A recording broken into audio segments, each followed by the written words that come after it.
Yang selanjutnya adalah hukum sosial. Umpamanya tidak boleh memetik bulir gandum kalau lewat sawah. Nah, ini tidak berlaku bagi orang Kristen. Karena apa? Itu hukum sosial yang berlaku bagi masyarakat yang bersifat agraris pada zaman itu. Itu khas Israel. Hukum yang demikian ya tidak berlaku untuk orang Kristen. Nah, itu hukum perdata sosial, hukum perdata, dan hukum pidana. Itu tidak lagi menjadi bagian daripada hukumnya orang Kristen. Karena apa? Orang Kristen itu tidak mendirikan negara agama lengkap dengan hukumnya. Dan orang Kristen hukumnya mengikuti hukum negara di mana dia berada. Coba kita baca di dalam Roma pasal 13. Roma 13 ayat 1. Tiap-tiap orang harus takluk kepada pemerintah yang di atas. Ya toh, takluk pada pemerintah di atas yang berarti mengikuti hukumnya. Terus? Sebab tidak ada pemerintah yang tidak berasal dari Allah. Dan pemerintah-pemerintah yang ada ditetapkan oleh Allah. Oke. Yesus tidak datang untuk mendirikan negara agama, enggak. Yesus datang untuk membawa penebusan bagi dosa manusia. Makanya cara kita melihat hukum itu bukan secara legalistik, tapi prinsipnya. Jika prinsipnya itu masih bisa diaplikasikan. Apalagi hukum perdata. Kalau ada anak menghujat orang tuanya harus dilempari batu. Ini sudah termasuk pidana ini. Ini yang tidak berlaku karena hukum negara kita tidak mengizinkan itu. Apalagi kita baca dalam Imamat 20 itu. Coba kita baca. Setiap dosa ini harus dibunuh, ini harus dibunuh. Itu tidak berlaku karena gereja tidak berhak untuk membunuh orang. Dan hukum negara tidak melakukan apa yang dilakukan di situ. Coba kita baca di dalam Imamat 20. Tolong bacakan. Tuhan berfirman kepada Musa, engkau harus berkata kepada orang Israel, setiap orang, baik dari antara orang Israel maupun dari antara orang asing, yang tinggal di tengah-tengah orang Israel, yang menyerahkan seorang dari anak-anaknya kepada Moloch, pastilah ia dihukum. Begitu? Kalau orang menyembah berhala, dihukum mati. Nah, seandainya di dalam masyarakat modern seperti ini di Indonesia ada orang oleh kelompok Kristen yang menggunakan ini secara legalisme, oh itu orang menyembah berhala, apa kita lempari batu terus kita bunuh orang seperti itu? Enggak kan? Berarti ini tidak berlaku untuk secara hukum pidana, tidak berlaku bagi masyarakat modern karena kita mengikuti undang-undang yang ada dari pemerintah yang ada. Contoh lagi, apa? Ayat 4 tadi, ayat 4 terus. Tetapi jikalau rakyat negeri menutup mata terhadap orang itu ketika ia menyerahkan seorang anak dari anak-anaknya kepada Moloch dan tidak menghukum dia mati, maka aku sendiri akan Jadi orang menyembah berhala dihukum mati. Terus apa lagi? Ayat 6. Orang yang berpaling kepada arwah atau kepada roh-roh peramal, yakni yang berzina dengan bertanya kepada mereka, aku sendiri akan menentang orang itu. Ya, orang yang pergi ke dukun, ke paranormal, praktek-praktek okultisme juga dibunuh. Apa kita akan mengadakan pengejaran terhadap dukun-dukun? Kalau hukum ini kita terapkan. Terus ayat yang ke-9. Apabila ada seorang yang mengutuki ayahnya atau ibunya, pastilah ia dihukum mati. Apa begitu? Kalau ada orang anak mengutuki ayahnya lalu kita seret ke pengadilan, kantor polisi, dilempari batu, mati begitu? Enggak kan? Ayat 10. Bila seorang laki-laki berzina dengan istri orang lain, yakni berzina dengan istri samanya manusia, pastilah keduanya. Padahal kita banyak orang selingkuh, apa kita lempari batu mati gitu? Nah ini saudara, jadi kita harus melihat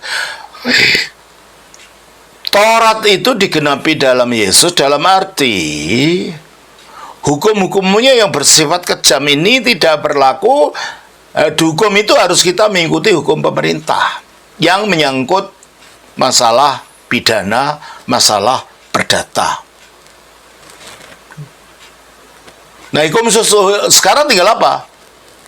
Tinggal hukum moral. Nah, hukum moral itu oleh Tuhan Yesus diringkaskan di dalam hukum kasih. Nah, hukum kasih itu kalau diterapkan ya hukum moral pada akhirnya. Coba kita baca di dalam Matius pasal yang ke-22, ayatnya yang ke-35 sampai 40. Tolong bacakan. Dan seorang dari mereka, seorang ahli Taurat bertanya untuk mencobai dia, "Guru, hukum manakah yang terutama dalam hukum Taurat?" Jawab Yesus kepadanya, "Kasihilah Tuhan Allahmu dengan segenap hatimu dan segenap jiwamu dan segenap akal budimu. Itulah hukum yang terutama dan yang pertama." Nah, ini pula bukan dia Yesus menghapuskan Taurat. Kata-kata ini pun dikutip dari Taurat. Prinsip utama Taurat juga kasih kalau kita lihat dari kacamatanya. Ini kita baca dari Ulangan pasal 2, Ulangan pasal 6 ayat 5. "Kasihilah Tuhan Allahmu dengan segenap hatimu dan segenap jiwamu dan segenap kekuatanmu. Apa yang kuperintahkan kepada Ya, kasihlah Tuhan Allahmu dengan segenap hatimu, dengan segenap jiwamu, dan dengan segenap akal budimu." Itu dari dikutip oleh Yesus dari Taurat juga. Jadi dia tidak meniadakan hukum moral. Ringkasannya pun berasal dari Taurat. Ayat yang ke-39 dari Matius 22. Dan hukum yang kedua yang sama dengan itu ialah kasihilah samamu manusia seperti dirimu sendiri. Ini pun dari Taurat. Kita baca dari Imamat 19 ayat 18. Janganlah engkau menuntut balas dan janganlah menaruh dendam terhadap orang-orang sebangsamu, melainkan kasihilah sesamamu manusia seperti dirimu Ya, sendiri. kasihlah sesama manusia seperti dirimu sendiri. Dua-duanya dari Taurat. Oleh karena itu, hukum moral itu tetap berlaku hanya oleh Yesus diringkas, yang juga dasarnya dari Taurat, di dalam motivasi melakukannya oleh kasih. Makanya dikatakan di dalam Roma pasal yang ke 13 ayat 8, Janganlah kamu berhutang apapun. Janganlah kamu berhutang apa-apa kepada siapapun juga, tetapi hendaklah kamu saling mengasihi, sebab barang siapa mengasihi sesamanya manusia, ia sudah mengasihi sesamanya manusia, ia sudah memenuhi hukum Taurat. Dan itu yang dikatakan Yesus tadi. Mengapa begitu? Teruskan. Karena firman jangan berzina. Nah, hukum Taurat itu hukum moral yang dimaksud, yang ada dalam hukum 10. Terus? Jangan membunuh, jangan mencuri, jangan mengingini, dan firman lain manapun juga sudah tersimpul dalam firman ini, yaitu kasihilah sesama manusia seperti dirimu sendiri. Nah, itu dari Imamat 19 ayat 18 tadi. Taurat juga. Loh, kenapa begitu? Kenapa hukum moral jangan berzina, jangan membunuh, jangan mencuri, jangan mengini, dan firman lain manapun juga sudah tersimpul dalam firman kasihlah ini? Karena ayat 10, kasih tidak berbuat jahat terhadap sesama manusia. Karena kasih tidak berbuat jahat pada sesama manusia. Karena itu kasih adalah kegenapan hukum. Nah, maksudnya gini. Kalau saudara punya teman dan saudara mengasihi teman saudara itu, dia punya istri cantik. Secantik apapun, kalau saudara mengasihi teman itu, saudara tidak akan mengganggu istrinya. Diajak berselingkuh, diajak berzina. Sebab dengan mengganggu istrinya yang diajak berzina, berarti saudara menyakiti teman saudara itu, saudara tidak menjalankan hukum kasih. Maka kalau saudara mengasihi, tidak akan berzina.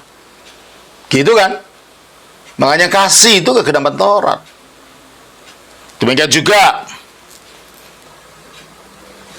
kalau saudara mengasihi teman saudara, semarah-marah apapun saudara teman itu dalam berhubungan, tidak mungkin saudara akan membunuh. Sebab membunuh itu bukan kasih. Maka orang yang mengasihi pasti tidak akan membunuh. Ringkasannya, orang yang mengasihi akan menjalankan secara prinsip apa saja yang dikatakan dalam hukum 10 itu. Ya tidak berzina, ya tidak membunuh, ya tidak mencuri, ya tidak mengingini. Karena apa? Karena kasih itu tidak berbuat jahat terhadap sesama manusia. Dan hukum-hukum moral tadi tujuannya untuk melindungi manusia atas haknya dan melindungi manusia supaya manusia tidak berbuat jahat. Begitu kan? Jadi kalau begitu cara melihat penggenapannya itu seperti itu, bukan secara legalistik bahwa yang 613 itu mana yang tetap dijalankan, mana yang tidak. Jadi kita harus tahu prinsipnya, saudara. Ya, akun saudara lah Begu Ganjang, udahlah saya panggil Begu Ganjang saja, ya. Setelah Yesus menggenapi hukum Taurat, mati di kayu salib, hidup dengan bangkit, apakah 10 perintah Tuhan yang dikasih pada Musa dan 630 setelahnya benar tidak berlaku lagi? Tidak berlaku dalam bentuk legalismenya, tapi tetap berlaku dalam bentuk prinsip moralnya. Ya, malah Tuhan Yesus lebih daripada hukum 10. Karena kamu jangan membunuh, tapi Yesus mengatakan yang lebih dalam. Barang siapa marah. Nah, karena marah itu akar dari pembunuhan. Coba kita baca di dalam. Jadi Yesus masuk lebih dalam daripada sekedar hukum 10 itu saja. Coba kita baca Matius pasal yang ke-5. Ya, ayatnya yang 21 sampai 26 lah. Salah satu contoh saja. Kamu telah mendengar yang difirmankan kepada nenek moyang kita, jangan membunuh. Siapa yang membunuh harus dihukum. Ya, ini menurut hukum Taurat. Hukum 10. Lalu apa kata Yesus? Tetapi aku berkata kepadamu, setiap orang yang marah terhadap saudaranya harus dihukum. Nah, ternyata bukan hanya setelah kamu membunuh baru dihukum. Ketika dalam hatimu sudah ada kemarahan, itu secara rohani kamu telah dihukum. Jadi Yesus masuk lebih dalam pada spirit, pada semangat daripada hukum, bukan pada legalismenya hukum itu sendiri. Legalisme hukum mengatakan sejauh tidak ada jiwa yang melayang, kamu tidak salah. Tapi secara rohani Yesus mengatakan akar daripada kebencian, kemarahanmu yang membuat benci adalah kemarahan. Hilangkan kemarahan itu sebelum terjadi pembunuhan. Ya, terus lanjutkan itu. Siapa yang berkata kepada saudaranya kafir harus dihadapkan ke mahkamah. Iya toh? Mengumpat orang dengan kata-kata yang menjelekkan, menghina itu juga bagian dari kemarahan yang dapat menimbulkan pembunuhan. Terus? Dan siapa yang berkata jahil harus diserahkan ke dalam neraka yang menyala-nyala. Iya toh? Yesus menghendaki kita mencongkel dari akarnya sebelum moral itu memunculkan sesuatu yang buruk, yang bertentangan dengan hukum. Terus? Sebab itu jika engkau mempersembahkan persembahanmu di atas mezbah, dan kau teringat akan suatu yang ada dalam hati saudaramu terhadap engkau, tinggalkanlah persembahanmu di depan mezbah itu, dan pergilah berdamai. Berdamai dulu, singkirkan dari akarnya itu situ. Nah, inilah kita melihat bahwa Yesus bukan saja tidak meniadakan Taurat, tetapi dia justru membawa Taurat itu pada makna yang lebih dalam, pada makna yang lebih tinggi di dalam kehidupan manusia. Menyentuh pada hatinya yang terdalam, bukan hanya sekedar legalisme saja. Begitu saudara, dan saudara melihatnya masih secara legalisme. Mana yang harus dijalankan, mana yang tidak, lah itu legalisme. Padahal dalam Yesus itu yang saudara mengatakan, jika ada yang masih berlaku yang mana saja dan mana yang dibuang, ya tidak ada gitu. Prinsipnya bagaimana? Karena kita beranu pada prinsip. Prinsip itu bertentangan dengan kasih atau tidak. Nah, upacara-upacara itu bertentangan dengan penggenapannya di dalam Yesus, tidak, ya. Ada yang berkata gantinya hukum kasih, tidak diganti. Hukum kasih itu bukan mengganti. Hukum kasih itu merangkum makna daripada hukum Taurat itu. Jadi Taurat tidak digantikan prinsipnya, tetap dijalankan sebagian prinsipnya, hanya bukan dalam bentuk legalismenya. Para rasul sering mengutip PL, kalau tidak berlaku buat apa dikutip? Lah, tetap berlaku, makanya saya mengajarkan PL juga. Saudara mengerti PL secara salah, karena ada orang-orang kelompok tertentu yang mengatakan kita tidak usah perjanjian lama. Loh, kalau nggak ada perjanjian lama, gimana kita mengerti perjanjian baru? Karena perjanjian lama itu merupakan latar belakang dari perjanjian baru. Tetapi perjanjian lama harus dilihat kacamatanya dari penggenapannya di dalam Yesus. kacamatanya adalah kacamata perjanjian baru, kacamatanya adalah kacamata kristologis. Para rasul sering mengutip PL, saya juga. Saudara perhatikan kan? Kalau tidak berlaku, buat apa dikutip? Berlaku, tetapi di dalam penggenapannya, di dalam Yesus Kristus. Ya. Mohon penjelasannya Efesus 2 ayat 15, tolong bacakan. Sebab dengan matinya sebagai manusia, ia telah membatalkan hukum Taurat, membatalkan bentuk legalismenya yang menjadi permusuhan antara orang Yahudi dan non-Yahudi. Ya. Ia telah membatalkan hukum Taurat dengan segala perintah dan ketentuannya, yaitu dari legalismenya tadi. Untuk menciptakan keduanya, artinya Yahudi dan non-Yahudi, menjadi satu manusia baru. Ini yang penting, manusia baru ini bukan bentuk ketaatan secara legalistik di dalam dirinya. Dengan itu mengadakan damai sejahtera. Sebab kalau hukum Taurat dalam bentuknya legalisme seperti itu, orang Yahudi dan non-Yahudi tidak akan bisa ketemu. Sebab orang Yahudi adalah bangsa pilihan, non-Yahudi goyim yang bisa ketemu, tidak bisa makan bersama, makanannya beda. Maka itu legalismenya itu yang dibatalkan, tetapi prinsipnya tetap diperlakukan. Tujuannya apa sih legalisme ini? Memisahkan orang Yahudi, orang Israel dari pengaruh dunia kafir, dunia berhala waktu itu. Nah, kita pemisahnya adalah pemisahan di dalam bentuk moral. Kita tidak hidup seperti orang-orang yang tidak mengenal Allah, mereka berjalan. Apa jalannya itu? Hidup dalam hawa nafsu. Coba kita baca di dalam Efesus pasal 4 ayatnya yang ke-18. Dan pengertiannya yang gelap. Mulai ayat 17. Sebab itu, kukatakan dan kutegaskan ini kepadamu di dalam Tuhan, jangan hidup lagi sama seperti orang-orang. Nah, jangan hidup lagi sama seperti orang-orang yang tidak mengenal Allah. Itu prinsipnya sama. Orang Yahudi jangan hidup seperti orang-orang di sekitarmu, kan gitu. Secara legalisme, kalau kita secara moral. Mengapa?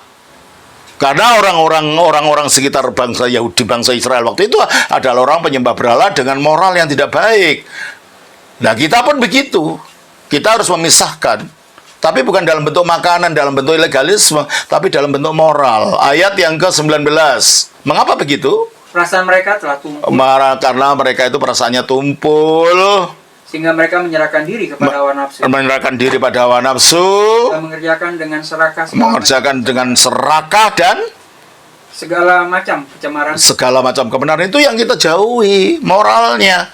Bukan legalismenya. Ya. Jadi tetap kalau gitu secara prinsipnya Taurat tetap berlaku dalam perjanjian baru, hanya dalam bentuk penggenapannya di dalam Yesus, dalam bentuk moralnya. Jadi Bapak Efesus 2 ayat 15 tidak mengatakan bahwa perjanjian lama dibuang, tidak. Legalismenya itu yang tidak diberlakukan, tetapi prinsipnya tetap. Ya. Lukas 16 ayat 16 kita baca. Hukum Taurat dan kitab para nabi berlaku sampai kepada zaman Yohanes. Ya, dalam bentuk legalismenya berlaku sampai Yohanes, tapi prinsipnya tetap berlaku dalam Yesus. Yang sudah saya bahas lagi, saya bahas tadi, tidak usah saya ulang kembali. Jadi nggak ada pertentangan, saudara. Kalau saudara mengertinya tidak mengerti seperti yang dimengerti di dalam praktek gereja ortodoks, ya saudara terbentur-bentur seperti ini. Ya. Ada penjelasan Roma hukum Taurat setelah digenapi bukan untuk dibuang, ya memang tidak. Contohnya di dalam gereja ortodoks, ibadah kita secara prinsip masih mengikuti garis-garis ibadah yang ada dalam perjanjian lama, meskipun isinya beda. Meskipun isinya kristologis. Dengan demikian, Taurat itu digenapi bukan dibuang. Sementara dalam gereja-gereja baru ini semuanya dibuang. Sekarang menjadi seperti apa ya? Diskotik apa yang dari Amerika, bukan, tidak ada prinsip Tauratnya. Maka tidak heran kalau mereka mengatakan sekarang Taurat dibuang. Lalu gimana? Mereka yang harus menerangkan itu apa ayat-ayat yang saudara pertanyakan itu. Terus sebelum semua belum terjadi, belum Roma menjelaskan masih nanggung. Sudah saya jelaskan. Bumi dan langit juga belum lenyap. Roma mestinya tetap berlaku, ya tetap berlaku. dari 5 unsur hukum Taurat itu, ibadah dan perayaan digenapi melalui kelahiran, kematian, dan kebangkitan serta kenaikan ke surga dari Yesus dilaksanakan dalam bentuk liturgis. Yang liturgi itu sendiri adalah mengikuti garis besar yang ada dalam ibadahnya Israel. Nggak dibuang toh? Ya boleh nubuat kata Yesus telah digenapi kematian. Tapi kedatangan tentang lagi baru, ya makanya ini karena belum lagi dan baru, ortodoks masih beribadah seperti yang kita lihat dalam gereja mula-mula, yang ibadahnya adalah cerminan daripada ibadah dalam perjanjian lama. Makanya datang ke ortodoks, jangan hanya teori, ikut berambil bagian di dalamnya sehingga saudara mengerti semuanya. Tidak hanya teori di otaknya saja, karena saudara tidak menemukan dalam cara ibadah yang saudara ikuti sekarang, ya. Tapi kedatangannya tentang langit dan bumi baru tentang penghakiman yang terkadang mirip dengan tulisan Nabi Yesaya dan kitab Wahyu belum digenapi. Ya makanya tetap dijalankan dalam gereja ortodoks. Jadi Taurat memang tidak dibuang, prinsipnya tetap tidak. Bentuk legalismenya yang sudah digenapi dalam Yesus Kristus. Gimana nih Romo? Ya sudah saya jelaskan, tidak ada masalah kalau dalam gereja ortodoks. Itu menjadi masalah ketika gereja-gereja modern itu semuanya modern, sehingga akar daripada zaman rasuliahnya, akar daripada Tauratnya sudah hilang sama sekali. Sore Romo mau tanya, ini seperti apa ucapan salam yang benar dalam kekristenan? Yesus mengucapkan salam pada Lukas. Ya sebenarnya kalau salam itu kita lihat dari salam-salamnya Rasul Paulus dalam surat-suratnya itu. Ya boleh diucapkan dalam bahasa Indonesia, bahasa Batak, bahasa Ibrani, bahasa Yunani, terserah. Karena dalam iman Kristen tidak ada bahasa suci, semua buah bahasa bisa suci jika itu dipersembahkan untuk menyembah Allah. Baca itu dalam surat Paulus itu, salam-salamnya itu. Ya, ada macam-macam variasi, kasih karunia menyertai engkau, damai sejahtera, macam-macam. Ya, saya kira begitu saja, saudara Begu Ganjang. Saya selalu tertawa kalau membaca ini. Semoga ini menolong saudara. Terima kasih. Tuhan memberkati. Amin. Atas nama Bapa, Putra, Roh Kudus. Amin.